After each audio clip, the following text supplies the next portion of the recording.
का 9वां महीना। सुमित्रा जी की बहू ऋतु प्रेग्नेंट थी और अब उसकी प्रेगनेंसी का 9वां महीना चल रहा था। ऋतु का पति देवेश उसका काफी अच्छे से ख्याल रखता था, लेकिन प्रेगनेंसी अपने आप में ही एक अलग ही वक्त होता है जब एक औरत कई तरह के बदलावों से गुजरती है। शरीर के साथ साथ उसके अंदर बहुत सारे इमोशनल चेंजेस भी आते हैं और ऋतु इन सब चीजों से गुजर रही थी। इसलिए कई बार वो बहुत परेशान हो जाती थी। उसे बार बार बहुत मुश्किलों का सामना करना पड़ रहा था। एक दिन अचानक शाम के वक्त ऋतु जोर जोर से रोने लगी। अरे ऋतु बेटा, क्या हुआ? तुम रो क्यों रही हो? कुछ नहीं मम्मी जी, बस बहुत परेशान हो रही हूँ मैं। हाँ बेटा, वो तो मुझे भी दिख रहा है, तभी तो रो रही हो तुम। लेकिन परेशानी के पीछे की वजह तो बताओ, आखिर बात क्या है? किसी ने कुछ कहा क्या तुमसे? नहीं मम्मी जी, किसी ने कुछ भी नहीं कहा, बस ऐसे ही मेरा मन कर रहा है रोने का। अरे बेटा, ये क्या बात हुई? रोने का मन कर रहा है? अरे तुम माँ बनने वाली हो, अगर इस तरह रहोगी ना तो बच्चा भी रोने वाले नेचर का पैदा होगा। तो फिर मैं क्या करूँ मम्मी जी? मुझे बता अपने दिल की बात, मेरे साथ शेयर कर कि क्या परेशानी है। वो क्या है ना मम्मी जी, मैं अपने पेट की तरफ देखती हूँ ना तो अजीब सी घबराहट होती है। अरे लेकिन क्यों बेटा? तुम्हारे पेट में तो तुम्हारा आने वाला बच्चा है, इसे देखकर तुम्हें खुश होना चाहिए।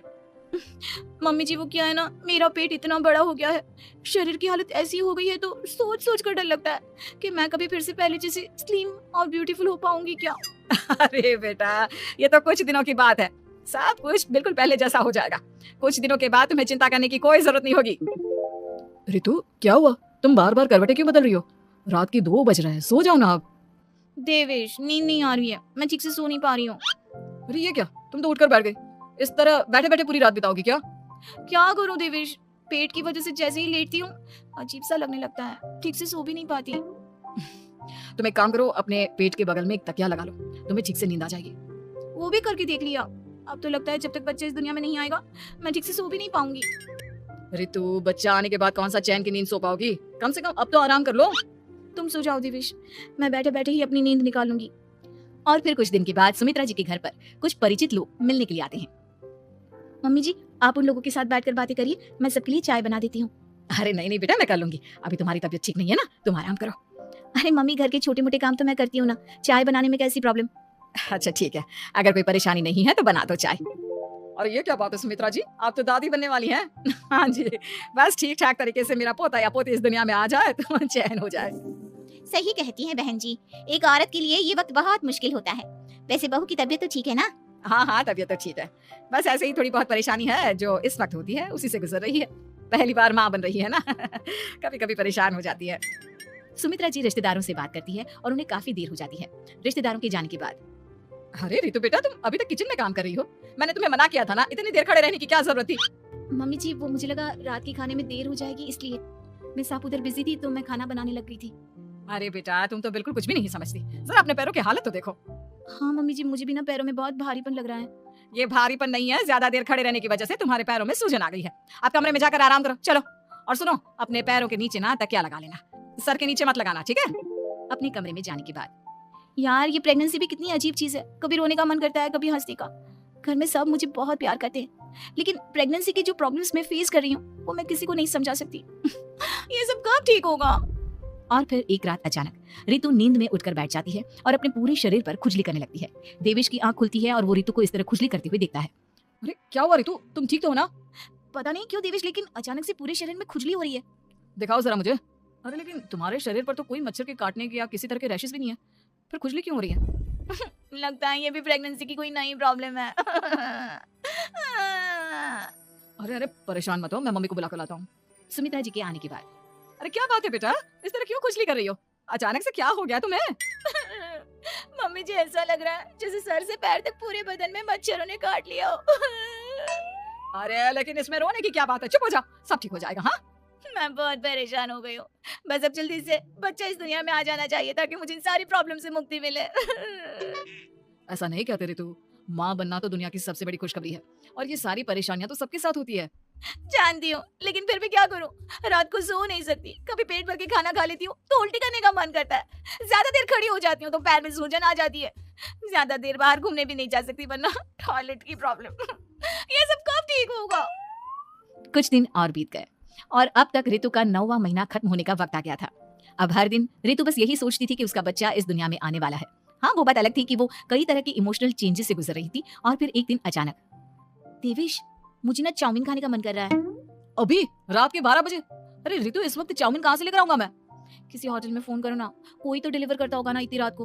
नहीं नहीं रितु, इतनी रात को कोई डिलीवर नहीं करता, तुम कल खा लेना, मैं कल तुम्हारे लिए लेकर आऊंगा बस। नहीं, मुझे अभी खाने का मन कर रहा है, मुझे अभी खाना है।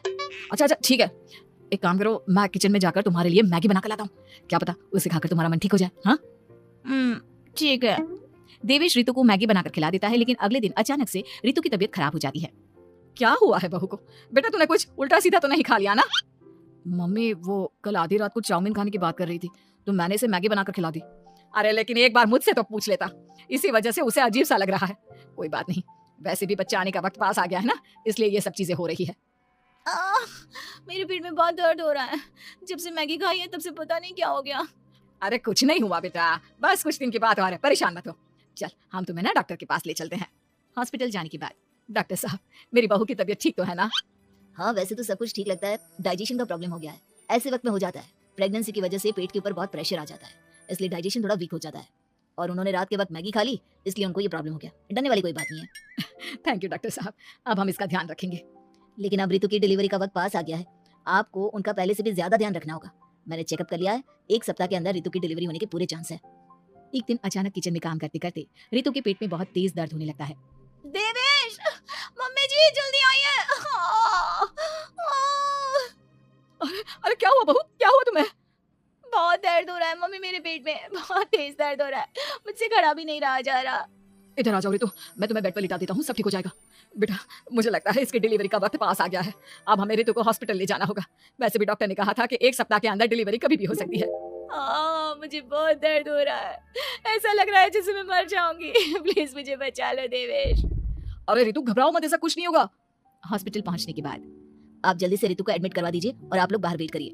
नहीं, मुझे बहुत दर्द हो रहा है। रितु समझने की कोशिश करो, सब कुछ ठीक हो जाएगा। रितु को लेबर पेन शुरू हो गया था और वो काफी तकलीफ से गुजर रही थी। एक बच्चे को जन्म देते समय औरत जिस तकलीफ से गुजरती है उसे सिर्फ वही समझ सकती है। रितु की तकलीफ को देखकर देवेश भी काफी इमोशनल हो गया था। रितु को इस तरह चीखते देखकर उसे बहुत दुख हो रहा था, लेकिन आधे घंटे के बाद जब डॉक्टर अपने हाथ में रितु और देवेश की छोटी सी बच्ची को लेकर आया तो रितु के चेहरे पर स्माइल आ गई। रितु, ये देखो तुम्हारी और मेरी नन्ही सी बेटी। ये तो एकदम परी की तरह दिखती है। दिखेगी क्यों नहीं, एकदम तुम पर गई है ना, इसलिए। लेकिन मम्मी उसकी नाक तो मेरे जैसी है। अच्छा ठीक है, नाक तुम रख लो, बाकी सब मेरे जैसा। देखा रितु, तुमने कितनी तकलीफ सही, लेकिन उस तकलीफ के बदले तुम्हें भगवान ने ये छोटी सी परी दे दी, और ऐसा सब औरतों के साथ होता है। तुमने बहुत हिम्मत रखी है बेटा, और इसका नतीजा आज हमारे सामने है।